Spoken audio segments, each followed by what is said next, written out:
Let me welcome the moderator for our fourth session, Digital Credentials, More Federal Use Cases, Jeff Negrini, CEO of Certipath. So a couple things about this panel. We're going to do this a little differently. We did not have a pre-call. We did not talk about the questions per se that I'm going to ask. We tried to make this a little more organic, but of course that means that there's the risk that it'll be a little imperfect. And frankly, that's a lot like what it is to implement any of these newer technologies. And so we thought that would be both entertaining as well as perhaps educational and useful. I've sat in all but one of the sessions this morning, and a great many things that I had thought about asking actually already have been asked. That's fine. Actually, that's great. So I'm going to do my best to build on that. I assume for all of us, that was sort of our experience as well, right? A lot of things got touched on. I still have a lot of questions I want to ask, and so I'm going to ask our panelists to try to limit their responses to literally like 60 seconds, except for one place. I'll make it very clear where there's an exception. And we're going to practice that with our intros right now, as well as telling us your name, rank, and social security. Oh, probably not that one. Probably, I think what would be most useful is tell us just one use case, right? We just came off a panel of relying party applications. Tell us one thing that you're excited about for mobile driver's license. I heard Ashley say that this was going to reduce time on the side of the road. Now, I think selfishly, she was thinking about it from the officer's perspective. I would offer that allegedly on two previous occasions, while I was participating for academic purposes in said road stop, I had friends come by and honk and wave. And so the idea that we are somehow reducing my embarrassment risk exposure period is very, very exciting. So, all right, Luigi, and then let's just go down the line, please. Hey, everyone. Thanks for having me. My name is Luigi Ray Montañez. I'm the head of engineering at login.gov. And for login.gov, we hope to, and we plan to, implement support for mobile driver's licenses in the near future. It's on our public roadmap. If you go to login.gov/partners, you will see it as a link to our roadmap, and you'll be able to see it there. And so we're excited about the potential for MDLs for identity proofing. And really one very specific thing is I heard a shout out to the NIST 863 standard earlier. Mobile driver's licenses are considered superior evidence. And that means that they will really simplify and streamline the online identity proofing process. And that's something we're really looking forward to seeing how well it works at login.gov. Hi, everyone. My name is Manu Sporny. I'm the CEO of a company called Digital Bazaar, and am also one of the chief architects of a digital credential technology called Verifiable Credentials at the W3C. We founded this work close to a decade ago, I guess, at this point. I'm also the chief architect of a system called TruAge. It's a digital age verification program that launched nationwide 3 years ago now, designed to address 150,000 retail locations across the US. And for those of you that don't know, these retail locations sell close to 50% of the alcohol in the United States, and is largely where underage kids get their alcohol using fake IDs. So one of the things that we are interested in is ensuring that we restrict the sale of age-gated product to kids that really shouldn't get it. And one of the biggest vectors into getting alcohol when you're underage is a fake ID. And so we're really looking with great interest in MDL and applying that to that use case. Hi, I'm Jeff Duncan. I am the State Registrar and Director of Michigan's Division of Vital Records Health Statistics. We do vital records, things like birth certificates and death certificates. And I'm also the president of NAFSIS, the National Association of Public Health Statistics and Information Systems, which is an organization of state registrars and civil registration from across the United States. We issue birth certificates, which are a fundamental part of obtaining a driver's license. And we also require positive identification to obtain birth certificates, death certificates. So there are some obvious use cases, both in identity proofing of the people who need our documents, and then also providing digital versions of our identity credentials that can be used to support the broader process. Good morning, everyone. I'm Caprice Edwards. I'm the Director of Strategy at NAFSIS. I have so many use cases for an MDL, but I'm also on a mission for the identity that gets established with your birth certificate and your death certificate to also get established in a digital sense as well. We use our paper-based products today in the vital records industry to establish yourself. We're the only authoritative source that says, yes, this birth took place and these are the parents. This type of information then gets transposed into other pieces of information. How many times do you have to recreate your identity every time you fill out a piece of paper? I love paperwork, so I'm happy to keep doing it, but that would be my primary use case, would just to nip all of those paperworks in the bud. Nice. My name is AJ Amlani. I'm on the board of the International Biometrics Industry Association, and I'm also the CEO of Aware, which is a Boston-based company that's been running biometric systems for the last 35 years, originally set up by a research project with the FBI to create a standard for submission of digital fingerprints in for government background checks. Since then, we've established a lot of face recognition capabilities and face matching capabilities and face verification. And then we've also been working in the mobile driver's license world, making sure that there's common standards around the second activity that you do when you pass a driver's license over, which is making sure that the person's face actually matches the photo that's on record. Okay, that's perfect. All right, so that grounds us, who each of us are, what perspective we're bringing. This panel, just to remind everybody, is about mobile driver's license and, in fact, digital, let's call them tokens for a moment. You'll see why almost immediately. How those can be used in the federal government. So a different spin than what you've been hearing about so far this morning. I looked at the survey that some of you participated in before today, and the overwhelming majority, I mean, I think 88, 87% didn't feel comfortable with mobile driver's license, didn't know much about it. So I thought back to when the first time I started looking into MDL was, and one of the things that caught my attention right away was that it is defined explicitly as an identifier and not an authenticator. But at the same time, most of us in the Fed have grown up in the concept of the PIV, right? This idea that I go to some trouble to establish my identity, and then it's my identifier. I used as, a flash pass to get into the building today, right? Didn't I? Most of us did. But simultaneously, it's an authenticator. And so my question to the panel is, mobile driver's license in a federal context, do you think it's a step forward?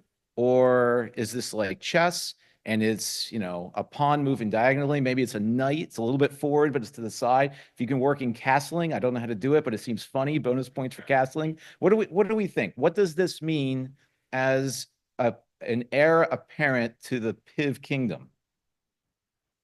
Who wants to go first? Oh yeah, there's no easy questions on this panel.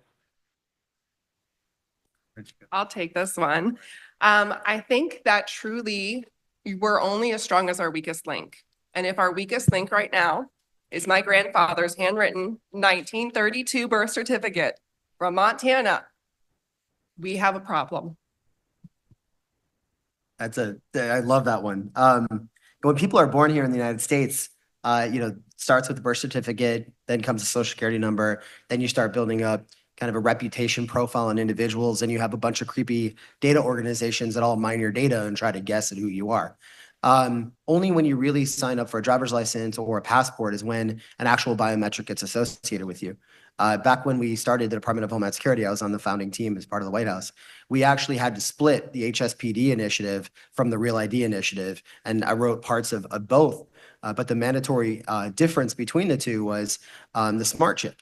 The smart chip actually that holds a biometric. So adding the biometric element into it, really from an earlier stage, a lot of countries are starting to do that. Here in the United States, we're still pretty far away from that. I think physical documents aren't going to go away. I think we all know that, right? One of the benefits, of course, of the MDL is it provides a digital form, gives you a better authenticator, all of those kinds of things. But I think it might be better to think about this the way that federal folks think about this as digital credentials, right? Not necessarily focused on the MDL, but this concept that you can digitize what you have right now. And when you deploy it, you are going to have to probably, as Caprice said, upscale your physical credentials, put a digital signature on it. It's possible today. There's technology, they're out there to do it. That increases the security of your physical credentials while you simultaneously up and move to these digital credentials, things like the MDL. The other thing that you might also consider is think more broadly. It's not just about driver's licenses. There are employee ID cards. With DHS-S&T, we've been working with first responders so that when they come in and they tap that card, again, it's a physical card. Their entire training history comes along with it. These are other types of digital credentials. What classes have they taken? Are they trained to respond to this chemical fire that they're responding to? Which home agency are they from, right? All of this stuff can be verified at the point of interaction with the person, whereas you can't do that with their physical documents today. So try to think more holistically about this challenge. It is about digital credentials, but your digital credentials can still be on paper while you upgrade to kind of the digital version of it, the MDL version of it. We get questions all the time. Why can't we get birth certificates digitally? No one really wants a birth certificate ever just for itself. Typically wanted to get something else. And we're a barrier for someone getting that something else, a passport or a driver's license or their children enrolled in school. And we can send an image and people want us to, but the security of a thing like a birth certificate is in that piece of paper that we issue it on. And so that's why they have to either take off work to come into our office or they have to send off in the mail to get that certificate. It can take 2 or 3 weeks. All the while they have this pressing business to get the driver's license or to get the passport because the trip's coming up. So there's a way that we can provide more convenience and actually more security and assist in this identity proofing process for the other credentials in a way that really meets the expectations of people that need to do these things today. Yeah, building on Jeff's point, I think with login.gov, it really is about access, and we want to be the public's one account for government. We want to be that place, that online account that people go to access government services. And so for us, MDLs are around strengthening the identity proofing process, which for login.gov, you do once every 5 years. And then moving forward, you have a strong credential with your login.gov account. You can much more quickly, much more easily access all the different services, government websites that you need to access to get what you want, to get to your ultimate goal. And for us, MDLs really help with that assurance, upping that assurance level and making that very strong credential that can last years and years. Yeah, I think that Luigi may be onto something with that one. Who in the audience has a perspective on MDL as a replacement for PIV? And then we're going to go back to birth certificate for a second. Who wants to offer something on that? I saw you first, John.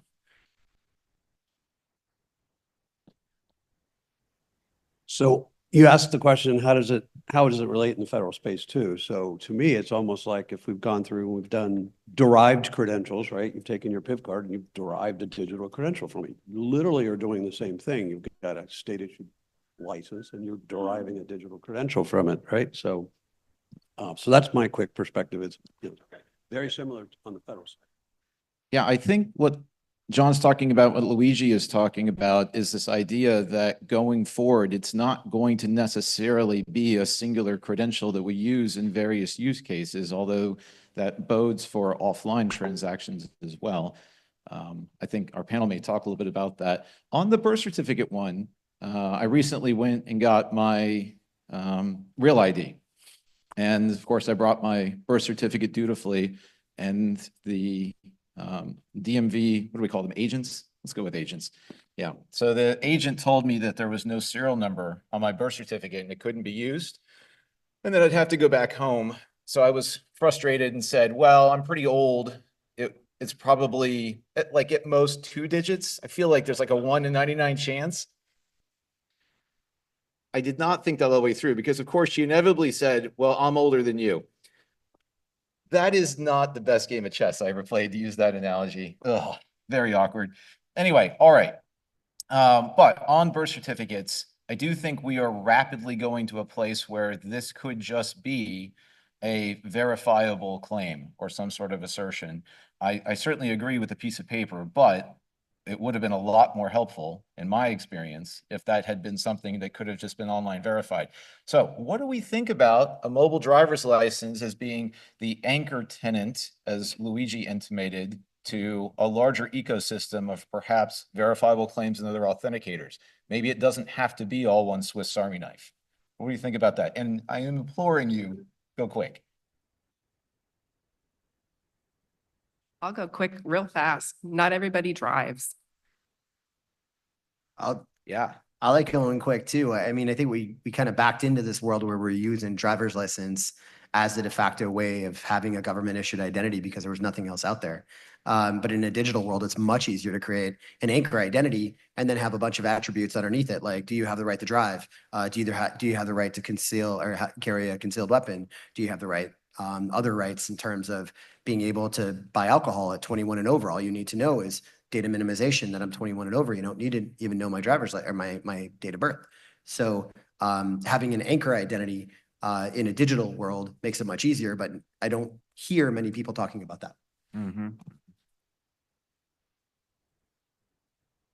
Okay, I'm not hearing any explicit pushback about a mobile driver's license as an identifier, and interestingly, one that may not be carried by all persons. So I'm not going to ask the obvious question, given the cross-border nature about 18013-5, that somehow this might be a replacement for passport, and somebody would have just told me that there's a citizenship requirement anyway, so I'm not going to open that can of worms. Instead, I'm interested in talking about, and I think Laffy hit it 2 panels ago, or he started to touch on it, is this idea that the binding is awfully important, especially in a -7, right, network sort of submission or presentation. So I'm interested in what we think, and again, I heard him say that the ISO working group is looking at that, but as a federal relying party or anybody who has, real security goals to hit, even in the context of, say, like an IAL, what do we think the verifier should be able to say? What do we think is fair game to come from the device? Are there any rules or any targets? What do we think?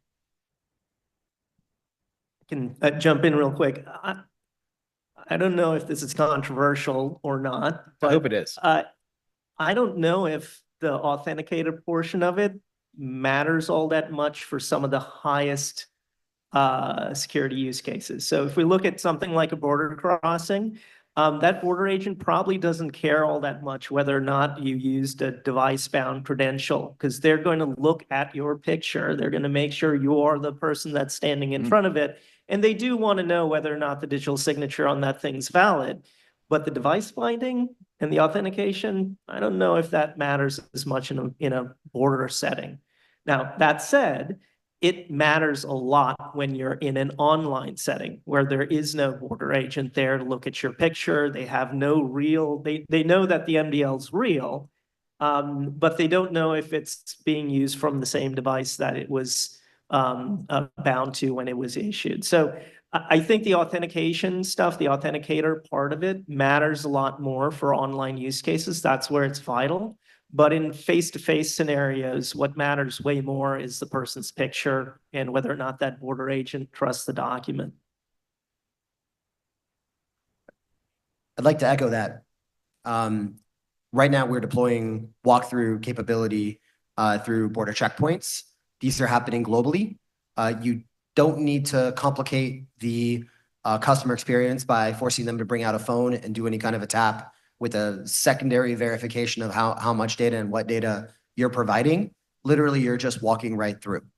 It's very simple. It's very easy. It basically reduces the amount of congestion at checkpoints, and being able to use the face as a capability to be able to tie back to the person's identity in the first place is a tremendous opportunity. The challenge is that does intend and move forward towards some type of a cloud-based system. And much of the MDL conversation is all tied towards device-based binding. Okay. For this next part, we're going to relax the time requirement just a bit. What I'm interested in hearing is, what is it that you're working on or around mobile driver's license right now? Any early successes, any cautionary tales? One of the things that I think people tend to fall into the trap of is you're thinking about a mobile driver's license, you're thinking about a traditional driver's license. And of course, that's a mental trap. Don't do that. The whole point of doing new stuff is to do new stuff, right? And so we're teasing out some concepts, but I want to now talk about it explicitly. Give us a sense of what's exciting. What is it that you're doing with stuff in this realm right now, if anything? And maybe we just go right down the line. Yeah, I'm actually curious, who here has a login.gov account? Who here has done identity proofing with a login.gov account? Okay, great. For us, like I said earlier, it really is about the identity proofing process. And if you have gone through identity proofing, we heard this morning, taking a picture of a plastic card, it is difficult.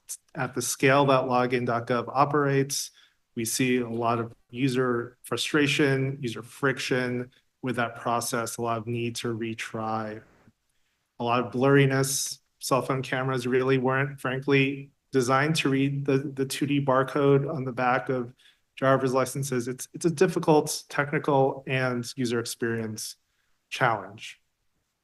So for login.gov, the hopeful ease of use of the mobile driver's license flow, of the single superior form of evidence that will be required for the higher assurance level, all of those come together to really improve the user experience, but at the same time, fight against fraudulent actors. And one thing we see a lot, again, at our scale at login.gov is transnational fraud rings, identity theft rings, people with very sophisticated attacks against the current state of the art, people who can manufacture fake documents that look very, very real, people who, because they're overseas, will gladly take a selfie for the selfie match. And if they're able to create a fake document with their portrait and take a selfie,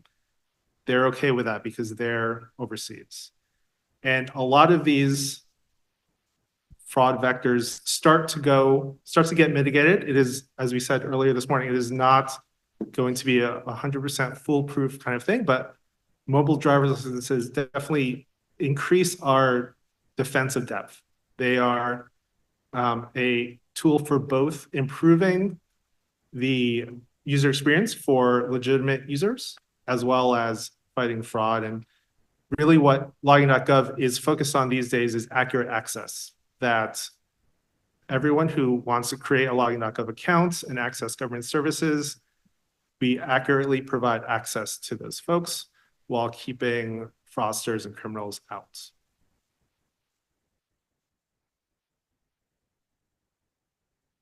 The most exciting thing that we're working on, and I'll have to point out the work that California DMV is doing in this space. Ajay Gupta is here, I think went over a variety of the use cases that they're working on. Here's what I'm really excited about MDL. MDL is this gateway thing. Once your agency or your group gets it, all of a sudden, all these other use cases come into focus, right? So California DMV released an MDL. They did it with Apple and Google, and they've got their own California DMV app that they released. That was the tip of the iceberg, right? Once they got that out there, there are many other digital credentials that they're working on right now. I think, Ajay, you might have mentioned the instant identity card, which is a disaster recovery card. It's the card that you give someone when they're having the worst day of their life. Maybe their home burned down. They have to go to this disaster recovery center. And the last thing you want to tell them is it's going to be another 1 to 2 weeks before you get your identity document, because what they need to do right then and there is rent a hotel room for the night, and you can't do that without an ID. So the thing I'm most excited about is how this technology is a gateway to helping people when they're in their most needy times. Or when they need the most help. So that has to do with giving identities to people that are unhoused, the unhoused population. It has to do with ensuring that you can give that family identification cards when they come into the disaster recovery center. It has to do with the first responders being able to know who the people they are providing aid to quickly, fast. Once you have that kind of base MDL use case, all of a sudden you can start addressing all these other identity use cases for your population, and not only the individual population, but you can start doing things like education certificates, training, all through digital mechanisms. One thing we have not mentioned is that the education sector is way ahead here, right? The education sector issues 75 million digital credentials a year, every single year. They have 45,000 institutions that issue these sorts of digital credentials. So again, I think the thing I'm most excited about is this awareness that launching MDL creates. All of a sudden, you start understanding the amount of the number of new digital transactions that you can do directly with individuals at a distance. And I think that helps deliver government services at a much more accelerated pace, at a far reduced cost, and in a way that's way more convenient for people to engage with each one of your agencies. I just want to make sure that I understood one of your points very specifically. So in the California case with the disaster victims, this is a qualified social entitlement that ostensibly and ideally they would be using the mobile driver's license to verify the identity, and then they would be issued a physical credential or a virtual credential, or what? Both options. Yeah, So okay. I think that's the other wonderful thing about the California model is California hasn't just looked at this and said, oh, sorry, you don't have a mobile phone. Sorry, we can't work with you, right? No, they have said, if you've got a mobile phone, we'll give you an MDL, or you can use your MDL. If you lost your mobile phone, we have a record of you. We have to do some level of identity proofing, but then we can give you a piece of paper.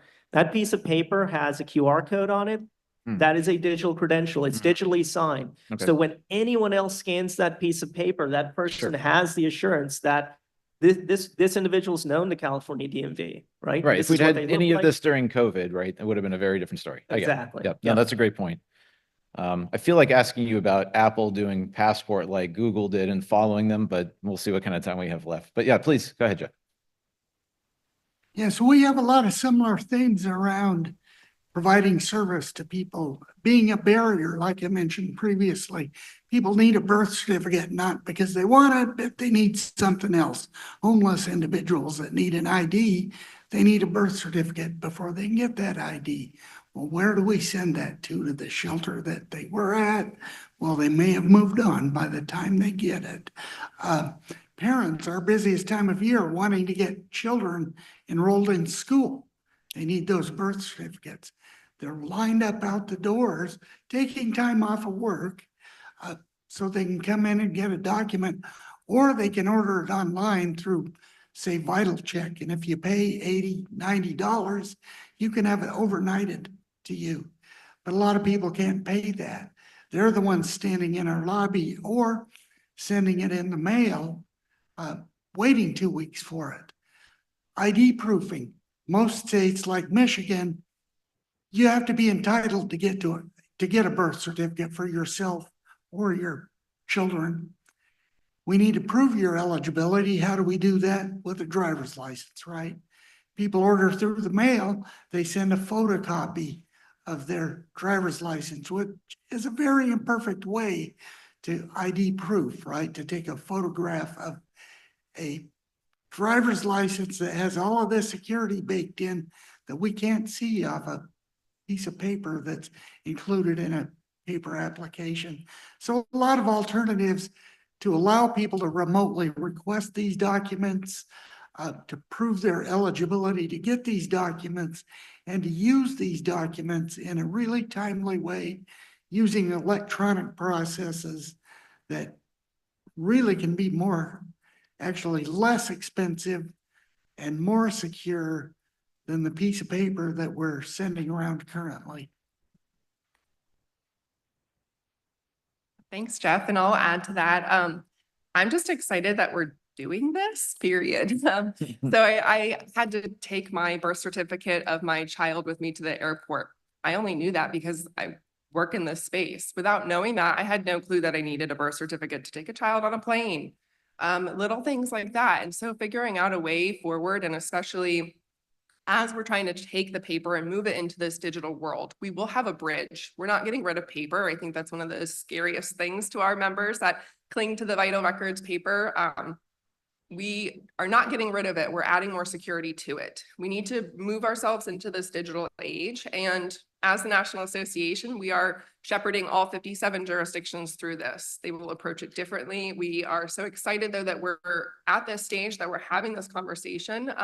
And also marriage and divorce data. So I think that that's another huge aspect of this when it comes to your identity life cycle, where Vital Records has a touch point in. So we've embarked on, I don't know that it's an initiative, but we've worked with some of our jurisdictions on marriage data. Federal agencies have not asked for this data since 1996 in a very detailed way. So we need to help get the overarching data standards of marriage data up to be able to help with getting this. But it's such an integral part of your identity when you get married or divorced and you change your name. So just tying that all in. And again, just excitement that we're here having this conversation and a part of it.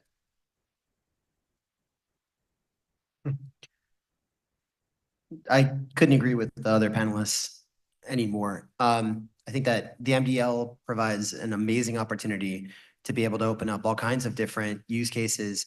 Right now in the digital world, in the physical world, we have a physical driver's license. In the digital world, we really don't have any solution whatsoever, and it's completely the Wild West. And so the MDL significant opportunity is actually in the digital world as much as it is in the physical world. In the physical world, carrying your driver's license when you're driving, making sure that basically you have a digital verification through tools like Credence and others who law enforcement officers can carry those devices, that presents an amazing opportunity.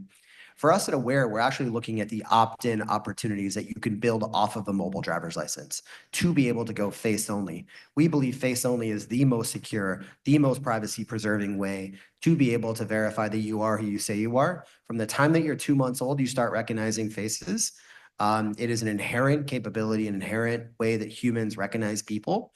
And it's a very natural way that we now today, even on our mobile devices, prefer using our faces over typing in different codes or passwords that we constantly have to be able to change. And so building in opt-in capabilities off of the mobile driver's license to be able to create frictionless experiences that are much more secure and have the ability to be able to protect your identity against fraudsters offers a significant opportunity to be able to streamline society, make it more frictionless, make it much more secure, and using something as obvious as a face, which I walk around everywhere with my face. I don't walk around with my driver's license number on my T-shirt. I don't walk around with my social security number plastered anywhere else. It is not something super secret. My face is everywhere. It's recorded on this video today. And now the fact that I can just use my face to be able to accurately identify myself and keep fraudsters away from my accounts and away from other things is just a tremendous opportunity that the MDL ecosystem provides. Yeah, indeed. Okay. I don't know that I've ever had a panel do so well with the push to talk stuff. So let's risk some questions from the audience. Who would like to ask a question to the audience? I have a lot more questions. It's not that, but I think it's only fair. Who has a question for this group? I see a question right there. Is it possible to get her a microphone? Thank you, sir. Straight back.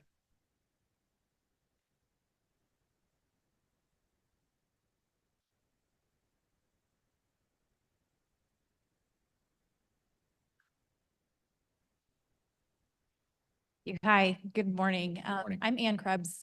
I work with TSA and have had the opportunity to work with a few of you in the room. So I just want to say thank you. We said nothing mean about TSA Yes, the not at entire all. time. Not It was at all. everybody else. This is actually love a question TSA. I've been trying to ask. So I'm actually glad that I'm getting the opportunity now is the biometrics piece. So at TSA, not only do you have to present your mobile driver's license, but it requires the one-to-one interaction of the biometrics piece.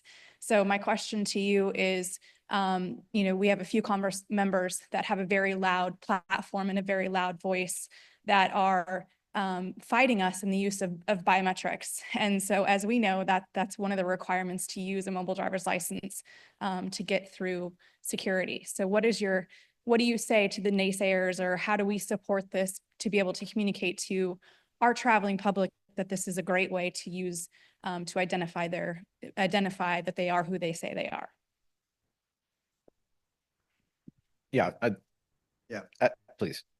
I mean, first off, speaking on behalf of both the IBIA, the International Biometrics Industry Association, and also of Aware, we've recognized that actually consumer choice is a really important component here. And being able to give consumers a choice to be able to go face only is actually a tremendous opportunity that TSA has been leveraging to great extent with TSA PreCheck. And we would welcome the opportunity for that to also be open to the general traveling population. Consumers are getting much more comfortable with using their face to identify themselves. There's nothing surprising about that at all. It's surprising it's just taken so long for that to be able to happen. Again, inherently, that's how we recognize each other. And so all we're doing is replicating that with systems. There is nothing inherently racist or biased against the technology itself as well.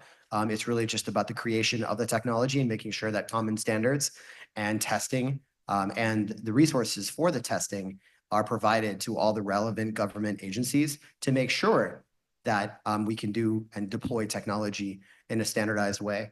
And also do it in such a way where it's privacy preserving, privacy enhancing, as opposed to something that could be a little bit more detrimental. And so making sure that we can have the conversation openly about how do we use biometrics to be able to better secure our borders, to better secure our own funds and our own accounts, and making sure that we have easy access to, when a disaster happens, I hopefully will still have my face. And being able to actually access benefits quickly with just my face, when you know that the California DMV already has a system of record with my face associated with it and could easily match my face against that system of record, would be something that we would love to be able to have a significant conversation about in terms of how to actually set that system up to work securely, to be privacy enhancing, and make sure that it's frictionless and easier for everybody involved. But unfortunately, the conversation has not gone down that direction yet, but I feel that the consumer tidal wave coming right now is actually happening. And I feel consumers are opting into these solutions much faster, and they recognize that the need to change passwords on a weekly basis and store those passwords in physical notebooks, which are actually the safest way to store your passwords today, is something that people are rebelling against. And so I think the consumer drive and hearing the consumer voice towards this is really important. The U.S. Travel Association put out phenomenal research on consumer preference for biometrics. And I would encourage everybody in the room to go out and read that, specifically as it relates to TSA especially. What do we think about our collective right to fly safely versus any one person's right to privacy in the context of machine comparators are better than human comparators? We know this. So does this mean that anyone who doesn't want to opt in should immediately get 4 S's and be secondary screening? How about that? I'm one of those people that always opts out. And I do go, and actually I've got TSA pre. So this is the interesting thing. I don't want to sit in front of I don't want to step in front of a camera because I don't necessarily know what that camera is doing with my information. I know that, and this is, I think, speaking for the general population in the US, we know that there have been so many data breaches over the past decade. Hundreds of millions of people have lost their PII because we find out that some company somewhere slipped up and accidentally did the wrong thing. So I do agree. I do think it is about people having a choice, and it is also about the situation that you're currently in. When we rolled this age verification system out to the US population. So this is a system called TruAge. It went into production 3 years ago. I remember having lots of very long discussions with the lawyers, the privacy lawyers, and we were talking specifically around MDL. They were like, wouldn't it be great if someone could walk up to a checkout kiosk, they could scan their MDL, and the kiosk could just identify their face, match it against the MDL, and then let the person go on their way, right? I mean, that's great. Like, no human in the loop. You're having a machine which is much more accurate at matching the person. You're getting an authentic document. And we decided to basically say, absolutely no way. No way are we going to allow that in a retail environment, because we did not have control over all of the different self-checkout kiosks that were out there. And because we couldn't control that with any kind of, degree of confidence, it came down to a privacy issue. It became, we know the technology is there and we know it's more accurate. And the border crossing is a very different kind of scenario than kind of retail checkout. So I think one of the dangers here to privacy, or at least, people that are concerned about this privacy thing, is you have to take multiple things into account. What is the transaction, and are biometrics appropriate for that transaction, right? If yes, then you can go down the biometrics path. But for example, in the retail sector, we got to the point where we were like, we don't know if we can guarantee that all of these vendors are going to implement this appropriately all the time. Because think of what would happen in a data breach scenario where we not only lose all of the person's MDL information, but we lose their facial biometrics as well. I mean, that convenience store chain, that store chain would be gone out of business, overnight. So I do agree. Like, biometrics is a great use case. I think people should have choices around who their biometrics provider is when used in conjunction with MDL. I think that's probably the way to get good, fully automated biometric matching. When that individual knows that their biometric provider of choice is being used, instead of it going through a system where who knows what's happening to that Yeah. biometric. Okay, information. so greater security processing, greater responsibility. Maybe there should be a relying party code of conduct. That's actually a really interesting thought. We're almost out of time. I think Caprice, did you want to say something real fast? I just real quick, I imagine a world where much like my credit card, if I have a weird, like, are you sure you're in Texas buying this thing even though you live in Maryland? Why can't that happen for identity? That's what I want to see happen. Yeah, that's an interesting one to end it on. All right, well, if you agree that these panelists nailed it, let's give them a round of applause. Thank you, guys. Oh, all right.